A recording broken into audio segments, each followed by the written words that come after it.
Sea tu voluntad, Hashem, Dios mío, que por mi causa nadie cometa un error, y que no falle en alguna cuestión de halajá, y que por dicho motivo mis compañeros se burlen de mí, y que no diga que lo impuro es puro, ni que lo puro es impuro, y que mis compañeros no tropiecen en una cuestión de halajá, y no permitas que yo me burle de ellos. Talmud Berajot 28b.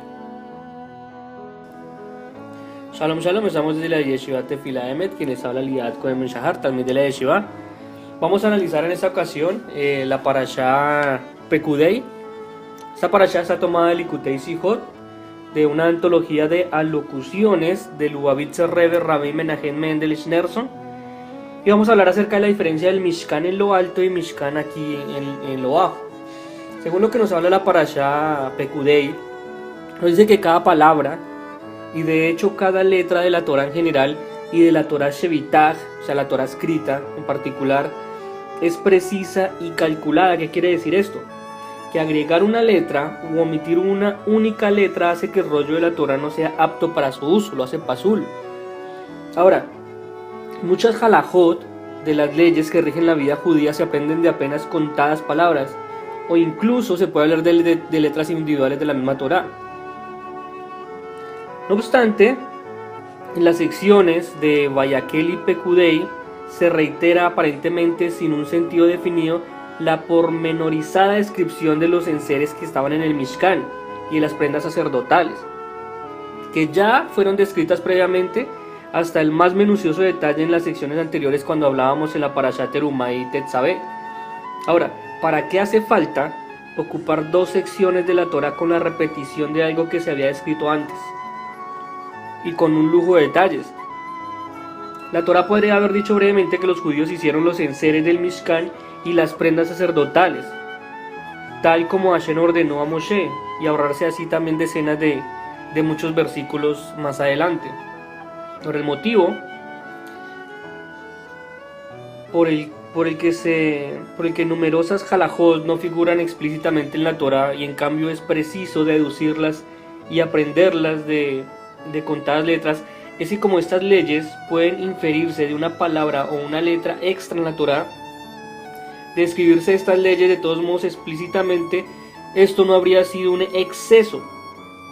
Por esta razón, muchas leyes figuran en la Mishnah apenas por medio de una insinuación, pero no por articuladas explícitamente como lo hace la Gemara. Si nosotros analizamos la frase tal como Hashem ordenó a Moshe, si nos vamos a esta, vamos a ver que en el Éxodo 40:33 esta frase, en Pekudei, esta frase aparece 18 veces escrita: Dios ordenó a Moshe. Entonces hace reiteradamente énfasis en cada cosa que debe estar descrita. Por eso habla que mientras la Gemara, esas leyes se desarrollan extensamente, porque en comparación con la Gemara también la Mishnah emplea lenguaje conciso. Por lo tanto, si del estilo peculiar se redaccionó en esta precisión del lenguaje empleado por la Mishnah, es posible derivar leyes a partir de su insinuación. Su enunciado explícito estaría de más. Pero es así con idéntico criterio que el comparar la Gemara con los Rishonim, los primeros codificadores, y del mismo modo los Rishonim con los Aharonim, que fueron los últimos codificadores, bajo esta premisa la pregunta formulada se magnifica así. Resulta que no solo una palabra o frase, sino toda la descripción de la construcción del Mishkan, repetida con lujo de detalles en las secciones de Vayakel y Pekudei. Ahora, esto parece que está de más. La respuesta a este interrogante es parecida a la que se da en una pregunta similar en la sección Naso. Esto está en el libro de Números 7:12. Y nos dice que la Torá repite con exactamente todos sus pormenores las ofrendas recibidas de la parte de los Nesim, los líderes de las 12 tribus, 12 veces. A pesar de que cada uno de ellos fue idéntica a las de los 11 otros, en vez de tanta repetición innecesaria se podría haber escrito en la Torá que cada líder tribal, o sea de cada tribu, trajo exactamente la misma ofrenda que la del Nasi, de la tribu que lo precedió. O sea, ¿por qué no obstante repite la Torá la misma ofrenda 12 veces? La respuesta a esto es que si bien cada líder tribal trajo lo mismo, logró con su ofrenda personal, no obstante un resultado espiritual diferente, proyecciones divinas totalmente distintas desde lo alto, como lo insinúa el Midrash sobre la sección Nasó. Por eso, la Torá no puede escribir que cada líder tribal trajo lo mismo que su antecesor, porque si bien eran los mismos componentes, cada uno logró un efecto espiritual distinto, una proyección de flujo divino diferente en el mundo. La dificultad que se emplea respecto a las secciones de Vayakhel y Pekudei puede responderse de manera analógica. El Mishkan que Hashem encomendó construir a Moshe, tal como es descrito en las secciones de Terumá y Tetzaveh, por un lado, y el Mishkan efectivamente construido por los judíos conforme a como se relatan las secciones de Vayakhel y Pekudei, y por el otro simbolizan dos santuarios diferentes en palabras de nuestros sabios. Un Mishkan abajo en el mundo terrenal y un Mishkan en lo alto en la dimensión espiritual, y es por eso que todos sus detalles se enumeran nuevamente una segunda vez. Estamos hablando de un santuario terrenal y un santuario espiritual, o sea, un santuario arriba y un santuario abajo. Para más específicamente, los enseres del Mishkan y las prendas sacerdotales, tal como se enuncian por primera vez, el Mishkan en lo alto, en las secciones Terumá y Tetzaveh, tienen una particularidad inexistente en el Mishkan abajo.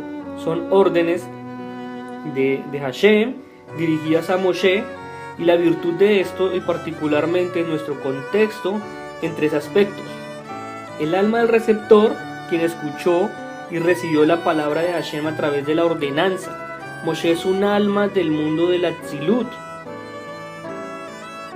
Si bien la filosofía hasídica señala que el alma de Moshe era el mundo de Tohu, o sea, trascendiendo el Atzilut, debemos distinguir no obstante entre uno, que el alma en su nivel de manifestación, y segundo, en la raíz inmediata o fuente del alma, y una tercera raíz que es elemental y más elevada que el alma, como se menciona más adelante en todas las almas que son los del Atzilut.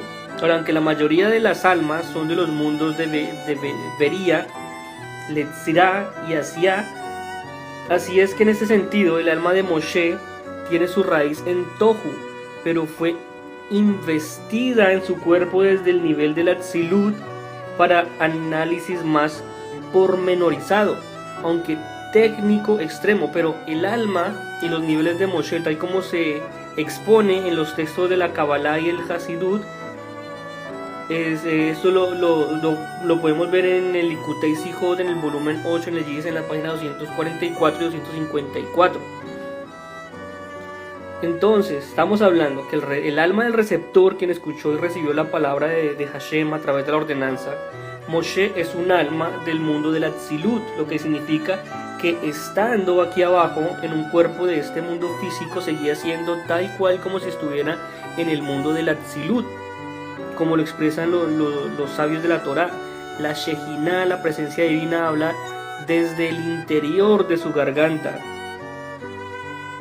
La importancia de este hecho es que Moshe se encontraba en un nivel de absoluta autoanulación a Hashem, al grado de estar absorbido en la divinidad y convirtiéndose así en una herramienta pasiva, por así decir, para el habla de la Shejinah.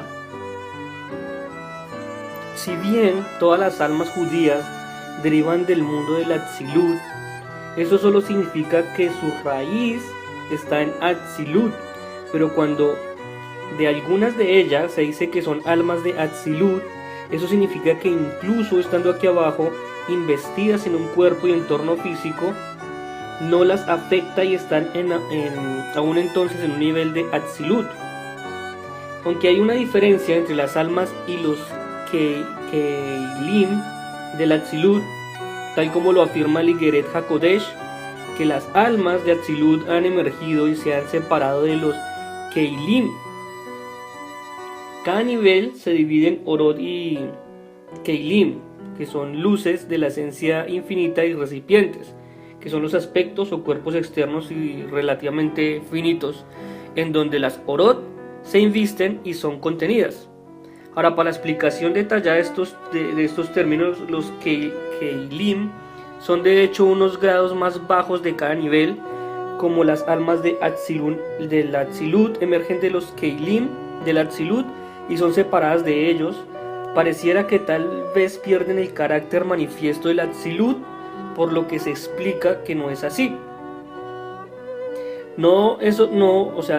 Dice que aunque hay diferencia entre las almas y los Keilim del Atzilut, tal como se afirma en la Igeret HaKodesh, que las almas de Atzilut han emergido y se han separado de los Keilim.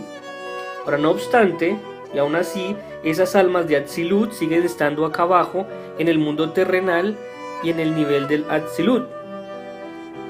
El estado del receptor, la manera como Moshe recibió la palabra de Hashem, sus enseñanzas y la profecía fue única e inigualable, como señalan las escrituras, donde dice: no se alcanzó otro profeta en el pueblo de Israel como Moshe.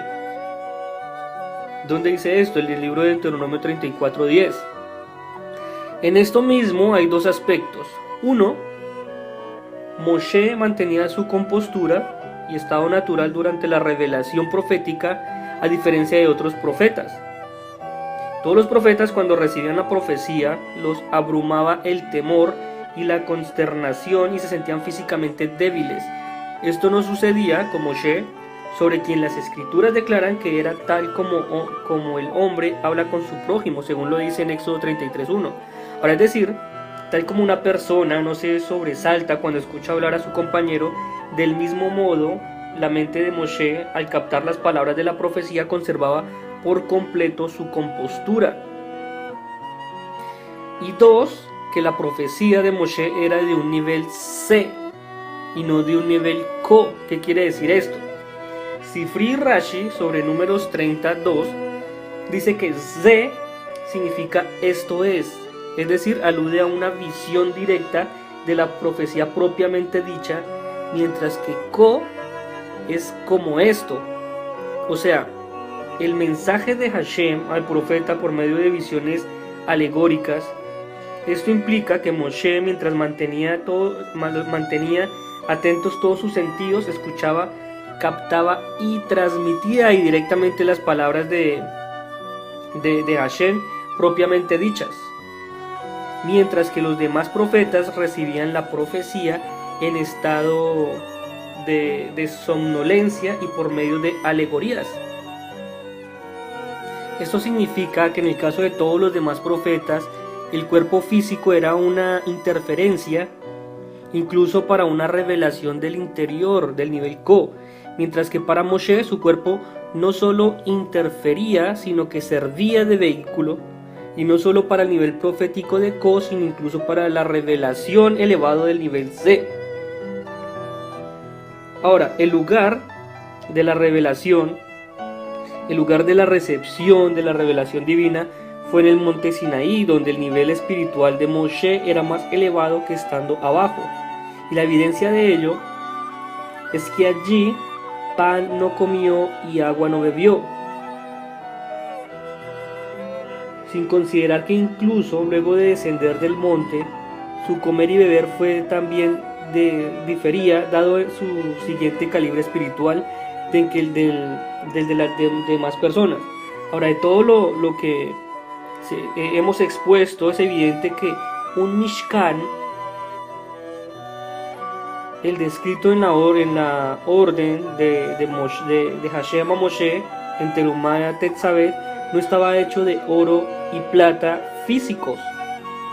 Si vemos en Bamidbar Rabá, el 12:8, el santo bendito sea mostró a Moshe en lo alto un fuego rojo, un fuego verde o amarillo, un fuego negro y un fuego blanco.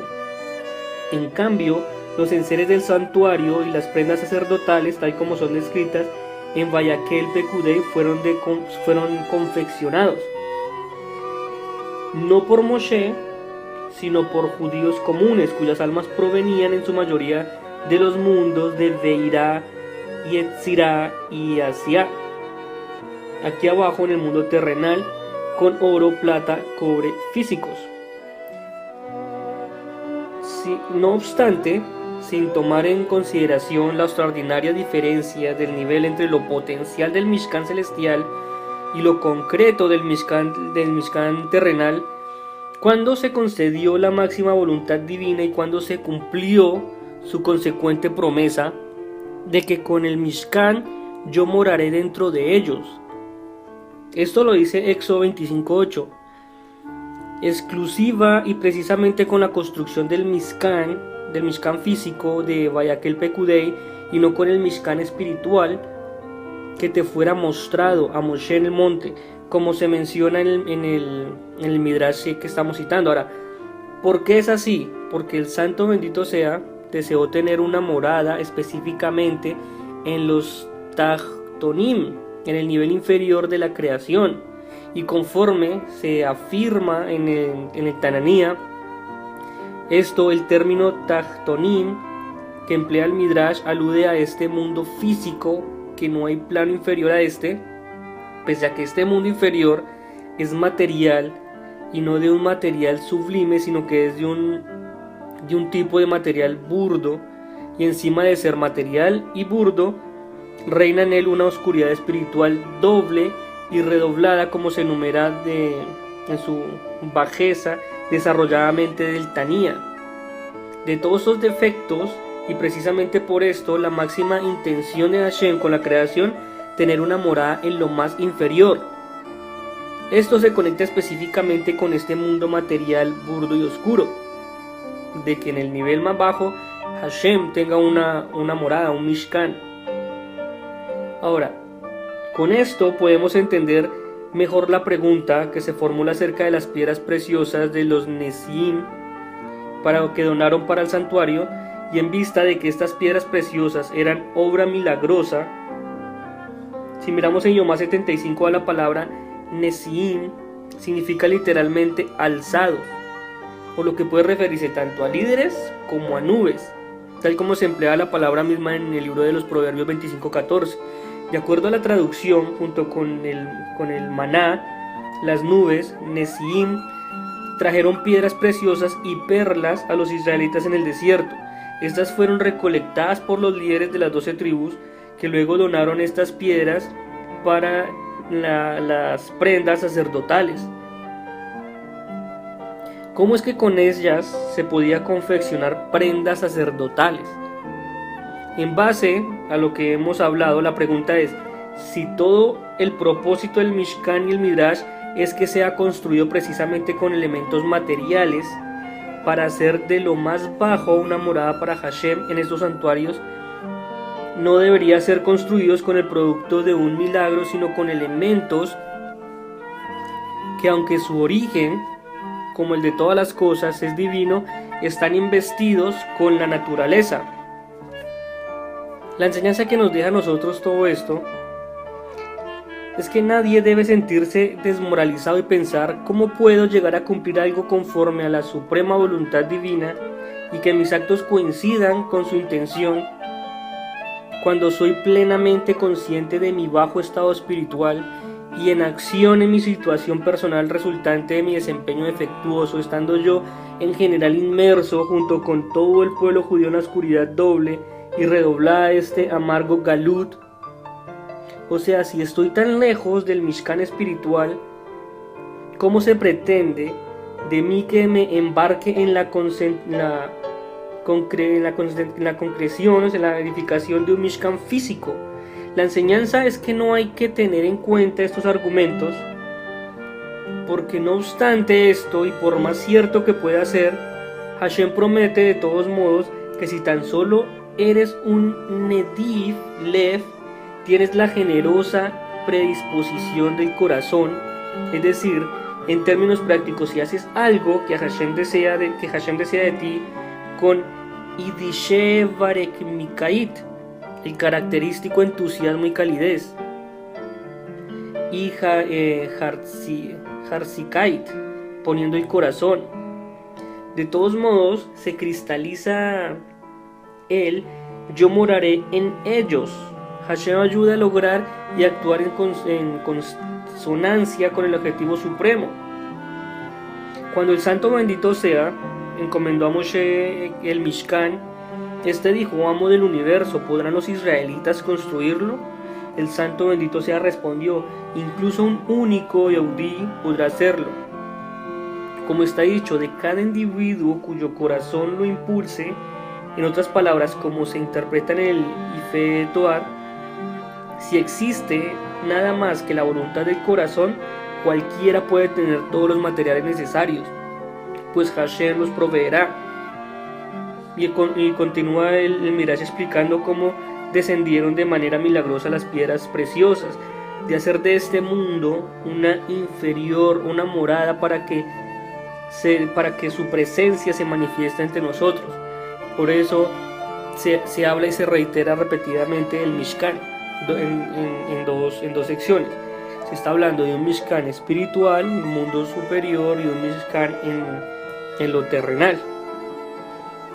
Y bueno, esta es la Sijot de la parashá Vayakhel Pekudei, una parashá de Lubavitcher Rebbe Rabbi Menachem Mendel Schneerson, y fue sacada del Likutei Sijot, volumen 1.